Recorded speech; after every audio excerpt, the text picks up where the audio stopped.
మనం చూసుకోగలిగినట్లయితే మొదటి గాడిద కంచర గాడిద కొరకు మనం చూడగలిగినట్లయితే 2 సమూయేలు 18 కనబడుతుంది.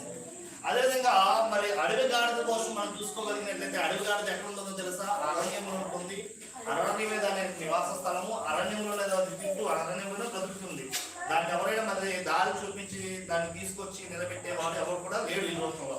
అది మనం చూసుకోగలిగినట్లయితే యోగు గ్రంథంలో మనం చూసుకోగలిగినట్లయితే 39వ అధ్యాయము 5వ వచనం 8వ వచనంలో మనకు ఆ యొక్క వివరణ మనకు వచ్చింది.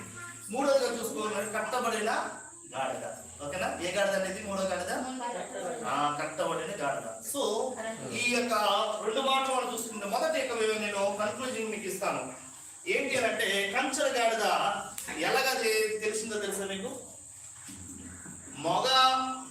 మొగాడిద ఆడగుర్రము ఈ ఇద్దరి మధ్యలో ఏమంటారంటే కలయిక ద్వారా జన్మించిందే కంచర